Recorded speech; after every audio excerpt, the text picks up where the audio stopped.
Our calling started when we went on our first mission trip in 2000, and we saw poverty like we'd never seen before, and we came back a total wreck. There were people that were scavenging in the garbage dump. There were people that were selling themselves, selling their children. They had no medical care. They were drinking. They had a sense of hopelessness.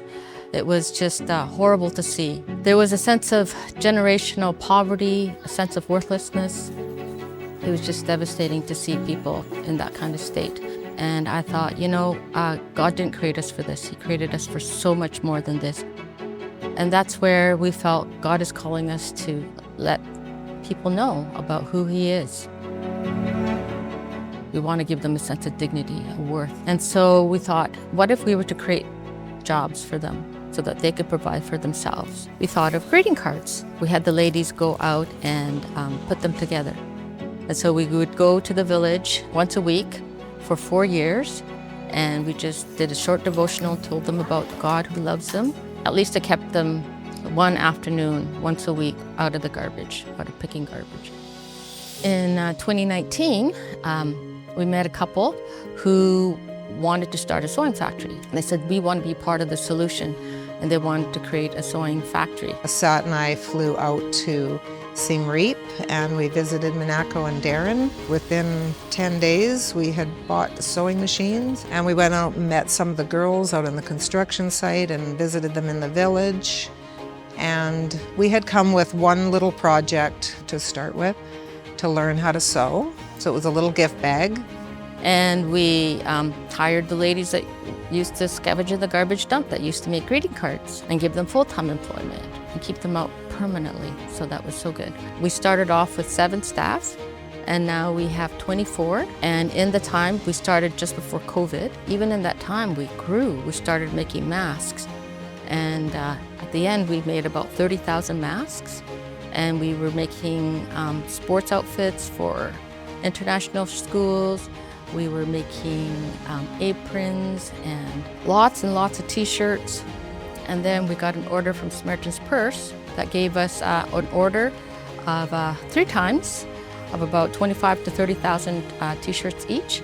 And in total, we've now made 80,000 t-shirts for them. We've made about 50,000 hair scrunchies, about 27,000 pencil cases, on top of all the things. And so it was really great to see how they really stepped up and was able to produce that much. But what really keeps the organization together is talking about Jesus. With the kind of demographic of the ladies we have, when they're all poor, there's a lot of mistrust, there's a lot of health issues, emotional issues, PTSD. Doing the daily devotions has really helped form a community. They love one another, they pray for one another, they give suggestions on how to heal for one another. They talk about domestic violence that they've suffered through, or they talk about the drinking. They've talked about how sometimes they've wanted to end it all, or kill the person that's just damaged their lives, put their lives in ruin.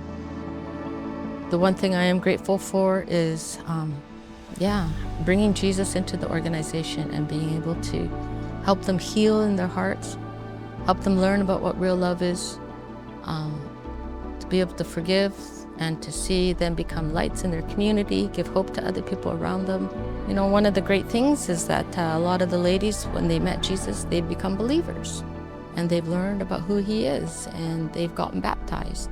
And so we've had about half our ladies have been baptized and have learned about who He is and pray to Him on a daily basis. And they now have a sense of hope. They come to work and they laugh and they enjoy one another. And I'm glad that our place can be a place of refuge, and that regardless of their situation and their circumstance, they don't feel like they're put down or looked down upon.